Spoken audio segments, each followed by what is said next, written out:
All student सभी का Shri Shyam education शिक्षण संस्थान में हार्दिक स्वागत है, अभिनंदन है। तो हम चर्चा करेंगे राजनीति विज्ञान की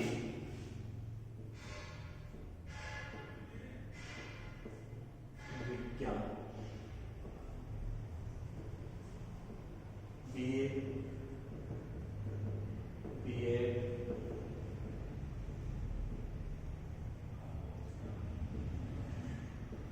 पार्ट फर्स्ट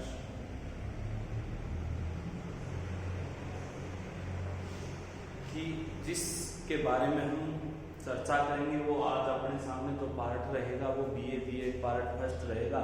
इसके बारे में अध्ययन करेंगे, जानने की कोशिश करेंगे। तो सबसे पहले सभी जितने भी हैं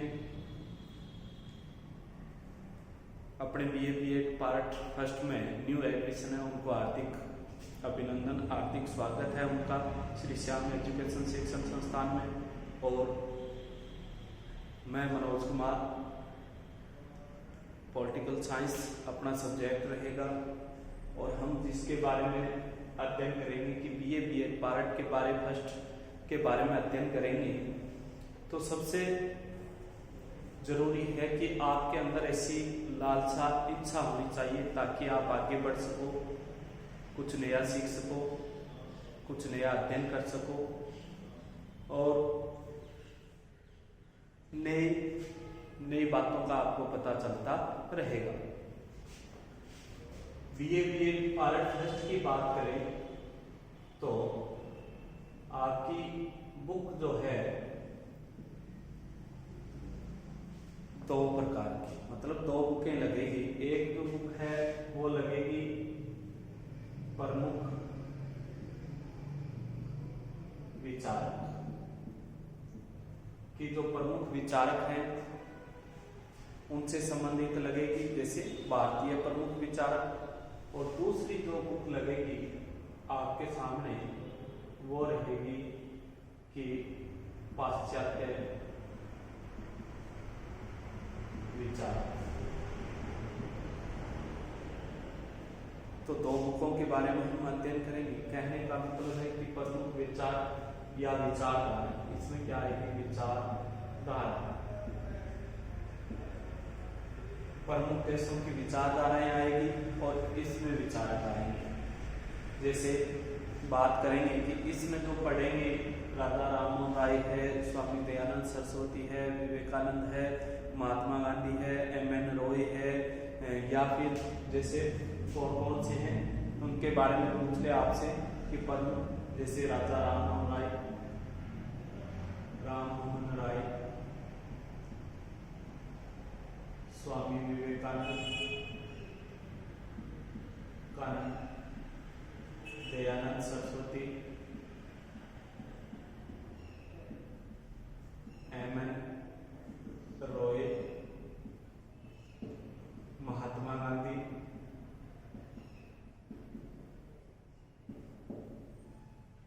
ईश्वरचंद्र विद्यासागर,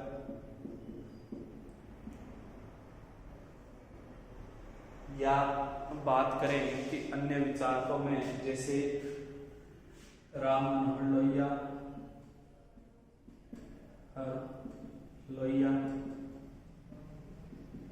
तो इस प्रकार से जो अपने देश के प्रमुख जो विचारक हैं उनसे संबंधित जो अध्ययन करेंगे प्रमुख विचारकों का। तो दूसरा विचारधाराएं जैसे उदारवाद, लोकतंत्र, नारीवाद, या फिर बात करें कि संस्कृति, भूमंडलीकरण,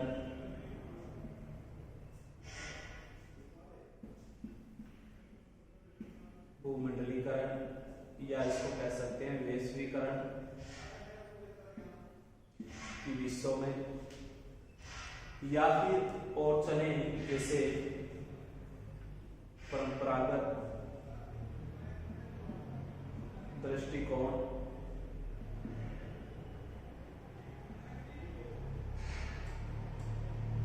आधुनिक दृष्टिकोण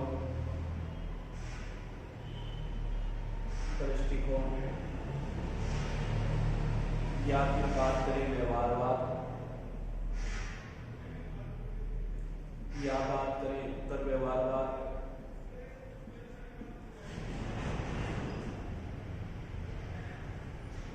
तो विचारधाराएं जैसे उदारवाद, लोकतंत्र, नारीवाद, भूमंडलीकरण, वैश्वीकरण, इसका कहा जाता है परंपरागत दृष्टिकोण, आधुनिक दृष्टिकोण, व्यवहारवाद, उत्तर व्यवहारवाद। तो इस प्रकार की जो विचारधाराएं हैं विश्व की, उनका जो अध्ययन करेंगे वो आएगा इसके अंदर विचारधाराओं में। और विचारकों में जैसे राजा राममोहन राय, स्वामी विवेकानंद, दयानंद सरस्वती, एम.एन. रॉय, महात्मा गांधी, ईश्वर चंद्र विद्यासागर, राम मनोहर लोहिया के बारे में अध्ययन करेंगे। तो इनके बारे में जो अध्ययन करना है उसी को हम बीए पार्ट टेस्ट में पढ़ेंगे और शुरुआत करेंगे। देखो, सबसे पहले अगर आपको कोई भी बुक खरीदनी हो तो पुखराज प्रमुख जैसे लेखक हैं,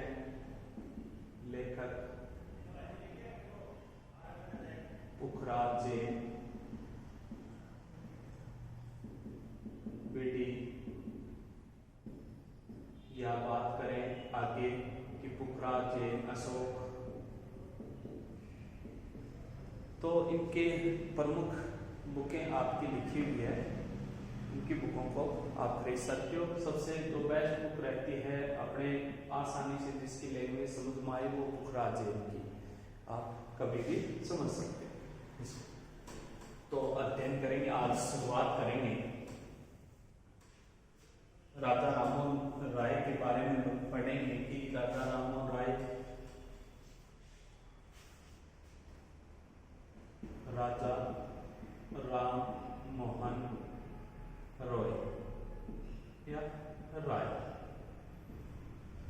कि राजा राममोहन राय, इसका हम अध्ययन करेंगे कि राजा राममोहन राय ने भारत के लिए क्या किया, कहाँ जन्म हुआ, कहाँ शिक्षा प्राप्त की, उसके बाद इन्होंने क्या किया, कौन से धार्मिक आंदोलन, समाज सुधार, धार्मिक समाज सुधार, या बात करें कि राजनीतिक से संबंधित कौन से अपने विचारों को व्यक्त किया, उनके बारे में अध्ययन करेंगे। कहने का मतलब है कि अब आपसे पूछ ले राजा राममोहन राय है, ये राजा राममोहन राय की आपको शुरुआती बात कही कि राजा राममोहन राय का जन्म पूछ ले तो 1772 ईस्वी, कि राजा राममोहन राय का जन्म है 1772 ईस्वी में हुआ था। पूछ ले कि कहाँ हुआ था, तो राधानगर, कोलकाता, कि राजा राममोहन राय का जन्म राधानगर, कोलकाता में हुआ था। अब देखो, ये बचपन में ही काफी जिज्ञासा प्रवृत्ति के थे, बहुत ज्यादा जिज्ञासा रखते थे कि कोलकाता में हो गया, पूछ ले कि राधानगर के अंदर हुआ तो माता का नाम पूछ ले तोरिणी, कि राजा राममोहन राय की मां का नाम तोरिणी था।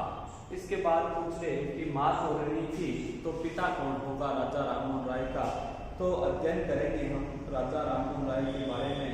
तो सबसे इम्पोर्टेंट बात अपने सामने जो आएगी कि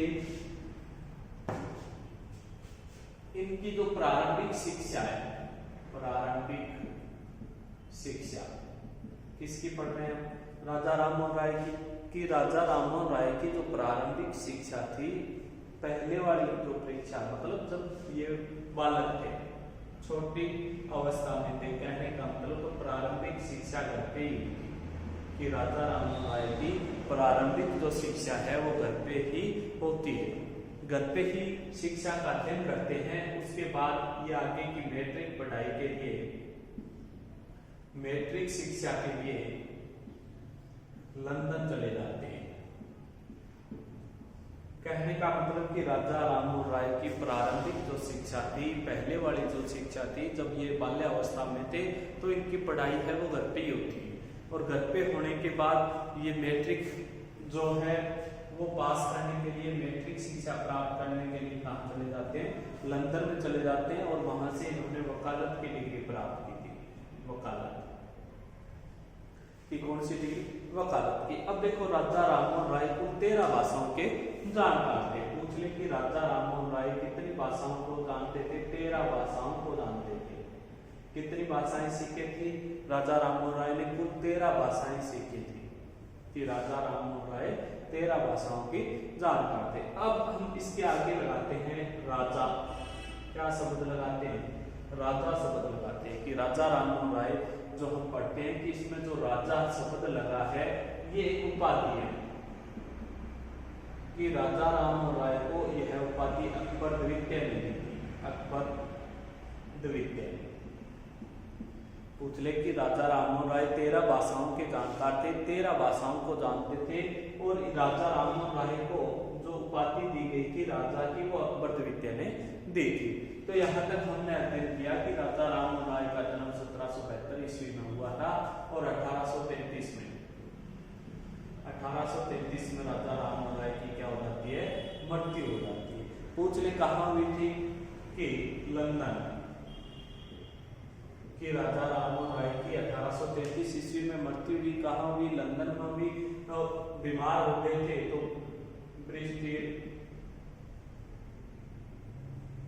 ब्रिस्टियल शहर या ब्रिस्टियल हॉस्पिटल के अंदर हुई थी। तो 1772 में जन्म हुआ। राधानगर कोलकाता के अंदर जन्म लेने वाला जो व्यक्ति था वो था राममोहन रॉय था। पूछ ले कि मां तोरणी थी और प्रारंभिक जो शिक्षा थी इनकी घर पे हुई थी। बाल्यकाल की जो शिक्षा, मैट्रिक शिक्षा प्राप्त करने के लिए लंदन चले गए, कोलकाता। और ये इतने मतलब जिज्ञासा प्रवृत्ति के थे व्यक्ति, इसलिए इन्होंने कुल कितनी भाषाओं का अध्ययन कर लिया? 13 भाषाओं को जान लिया। 13 भाषाओं के बारे में ज्ञाता बन चुके थे। पढ़ना लिखना बोलना सब कुछ जानते थे। और इन्होंने जो राजा की उपाधि है जो हम पढ़ते हैं वो अकबर द्वितीय ने दी थी। मुगल अकबर द्वितीय का अंतिम सम्राट कह सकते हैं। बहादुर जफर से पहले की बात है जिसने बाद में बहादुर जफर की उपाधि धारण की थी। 1833 में मृत्यु लंदन में हुई थी। बीमार, लास्ट के अंतिम जो बीमारी का जो समय था वो लंदन के एक हॉस्पिटल में गुजारा था। अब 13 भाषाएं जैसे अंग्रेजी मतलब इंग्लिश का जानकार थे, फारसी, हिंदी, उर्दू। मुख्य जो भाषाएं थी 13 भाषाओं में इंग्लिश, हिंदी, फारसी, उर्दू। इन भाषाओं की जानकारी राजा राममोहन राय को थी। तो ये इसका प्रारंभिक जो है उसके बाद। अब देखो कि इन्होंने आगे क्या किया। इन्होंने जो सुधार किए वो देखो कौन कौन से। जैसे राजा राममोहन राय के हम प्रारंभिक बिंदु पढ़ते हैं तो इन्होंने समाज सुधार के लिए कौन से काम किए? समाज सुधार। कि समाज को सुधारने के लिए इन्होंने सर्वप्रथम क्या काम किया था? वो था सती प्रथा पर रोक। सती प्रथा पर रोक। कि सबसे पहले इन्होंने जो समाज सुधार का काम किया था कि पिछले समाज सुधार के लिए, समाज के लिए इन्होंने सर्वप्रथम किस कार्य को करते हैं? सती प्रथा पर रोक लगवाने का काम है करते। कब करते हैं? आपसे पूछ ले। सती प्रथा पे रोक राजा राममोहन राय ने 1829 ईस्वी में लगवाई थी। कब लगवाई थी? 1829 ईस्वी। कि राजा राममोहन राय ने सबसे पहले जो सती प्रथा पे रोक लगवाई थी वो 1829 में लगवाई थी। किसके प्रयासों से लगी थी सती प्रथा पे रोक? राजा राममोहन राय के प्रयासों से लगी थी। बात करें 1829 में राजा राममोहन राय सती प्रथा पे रोक लगवाने के लिए लंदन चले जाते हैं, ब्रिटेन में चले जाते हैं और वहां की सरकार से मिलकर, वहां की सरकार से प्रस्ताव पास करवाकर सती प्रथा पे रोके लगवाई थी। तो हम कह सकते हैं जो सती प्रथा चली आ रही थी उस व्यवस्था को समाप्त करने का कार्य राजा राममोहन राय ने करवाया था। किसने लगाई थी? पूछ ले कि लॉर्ड विलियम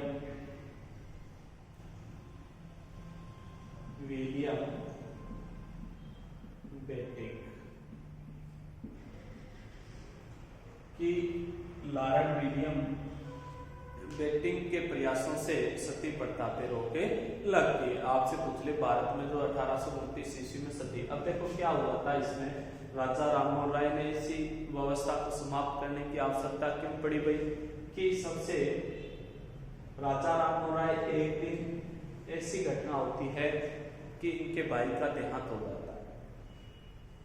राजा राममोहन राय के भाई का देहांत हो गया, तो जब दाह संस्कार अंतिम संस्कार किया जा रहा था तो इनके भाई की जो पत्नी थी उनको उस दाह संस्कार में साथ में शामिल किया गया। जो ये नहीं चाहते थे कि जो व्यक्ति जिंदा है वो क्या हो कि उस चिता में साथ लेते। तो इन्होंने वहां का जो नजारा देखा कि वास्तव में ये क्या हो रहा है देश में। सबसे बड़ी बुराई में यही है कि इंसान मर गया, उसके पीछे जिंदा इंसान है, उसको भी साथ में डेथ हो गई, साथ में भेज दो, उस दाह संस्कार पे बिठा दो। तो राजा राममोहन राय को बहुत बुरा लगा कि ऐसा नहीं होना चाहिए। तो राजा राममोहन राय ने 1829 ईस्वी में अपने प्रयासों से किस पे रोक लगवा दी, सती प्रथा पे रोक लगवा दी। ये था इनका सती प्रथा पे रोक लगवाना। दूसरा, मूर्ति पूजा का विरोध।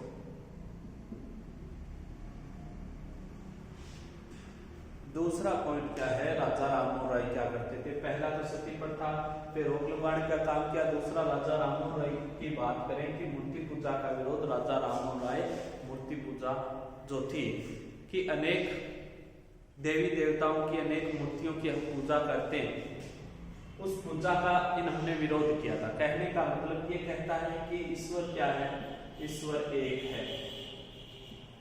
राजा राममोहन राय का क्या विचार था कि ईश्वर क्या है, एक है और जो सभी जगह विद्यमान रहता है। क्या रहता है, सभी जगह विद्यमान रहता है।